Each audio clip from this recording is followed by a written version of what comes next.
Мысалға, жаңағы кей жағдайда ер балалар қыздарға шашынан тарту, жаңағыдай затына тиісу деген не үшін жасайды? Кейде бір жақсы көңілін көрсету үшін де жасауы мүмкін, жақсы көріп те жасауы мүмкін.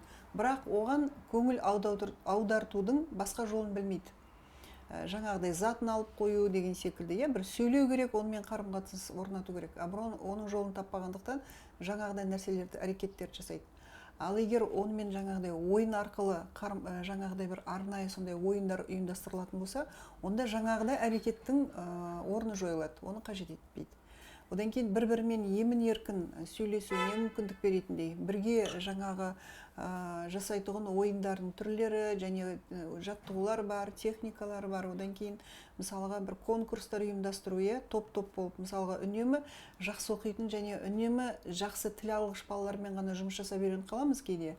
Ал біз керісінше осы сөйлемейтін тұйық балаларды, болмаса жаңағы өзін көрсете алмайтын, өзін ашыла алмай жүрген балаларға көбірек көңіл бөлуіміз керек.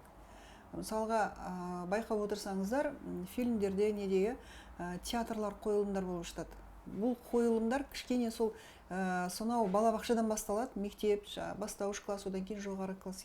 Сол қойылымдарды да бала өзінің ішкі эмоциясын шығару үшін жаңағыдай нелер, арнайы рөлдер беріледі. Мысалға, бала егер тұйық болатын болса, керісінше ол бас рөлді беруі мүмкін. Біз саған сенеміз, сен осыны алып шығатыныңа мен сенемін деп, мысалға, осындай сенім артатын болса ұстазы, бала оған қатты соған әрекет етеді, ұмтылады соған. Ал енді одан кейін мысалға керісінше бір ашуы, сондай бір агрессивті балалар болады. Олар да өз-өзіне деген мысалға сенімі төмен болғандықтан және бір жылы көрмегендіктен болуы мүмкін. Отбасында бір жиі конфликт алған жағдайда, ол баланың да мысалға тікелей бүйтіп физиологиялық тұрда басынан сипамаймыз, керісінше бір әрекетімізбен ол баланы қуантуға, сынып болып бір соның бір жақсы көретін нәрсесін бір тосын сый жасап жатады. Болмаса жаңа туған күнін атап өтіп жатады, болмаса жаңағыдай бір кішкентай ғана бір жасаған әрекетін бүйтіп көтеріп айтуға болады. Мысалға, бүгін мынау біздің мақсат, осы жаңа досына көмектесті, болмаса мақсаттың осы бір жақсы қабілеттерін, қасиеттерін айтып өтейік. Мақсат мысалға мақтауға тұрарлық деп.